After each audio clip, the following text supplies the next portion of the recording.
I bet you're wondering what I'm doing in a test movie of this caliber. Let's just say I'm going to be unique. I'm not really making a movie that I'm presenting to you.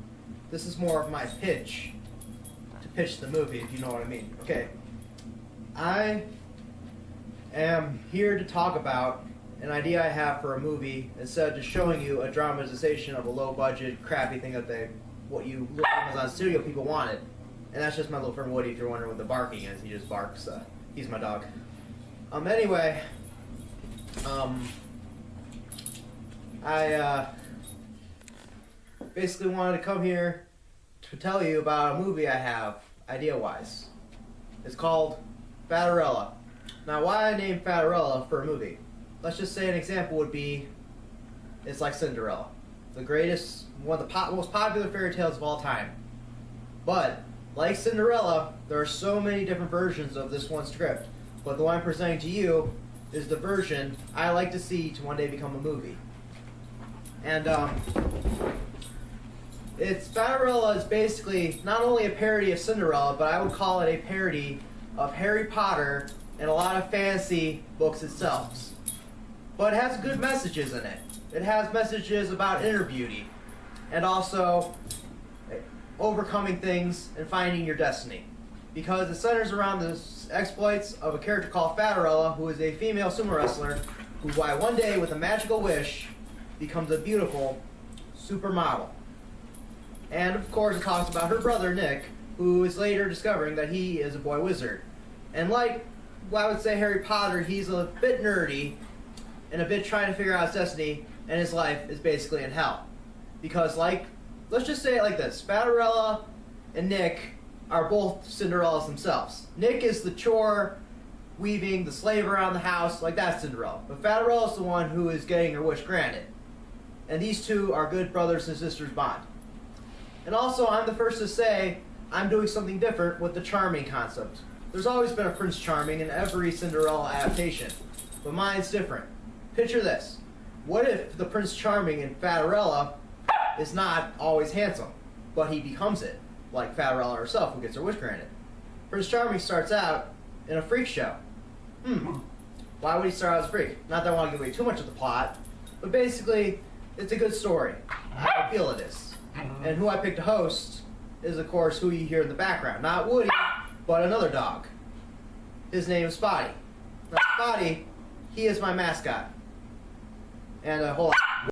Now then, as I was saying, it is narrated by a talking dog named Spotty. Spotty is one of my oldest continuing characters. And of course, basically, Spotty, in this role, he fits as a hobo, but Spotty, the character, is a lot more general. Spotty could be anything, but here in Faterella, he's your narrator and a hobo, of course. Spotty will serve as a comic relief in this story, but his role is best suited as the narrator. My goal is for me to play Spotty, but I know you're wondering, like a big guy playing a dog. Well, this movie I picture, I would want to have maybe state-of-the-art special effects, like performance capture, and other digital things. But it's more than just the Cinderella story. I also included in the more later towards the movie a bit of a cue to a fantasy-like universe. And of course, it will feature a universe called the Magical Universe.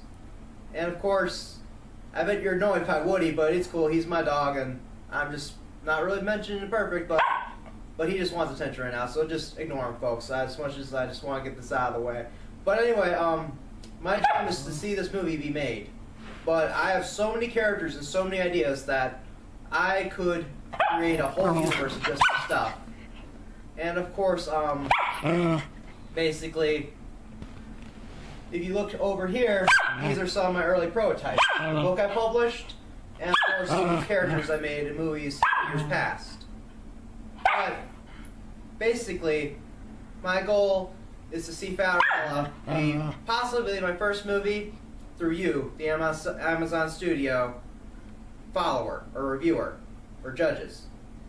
Now I bet you're wondering, like, why am I not presenting a movie of this concept and telling you it? Well, even though I got great acting quality and probably could find sets that are cheap, I thought it'd be nicer to pitch it to you, my vision, instead of just directly interpreting a low-budget interpretation.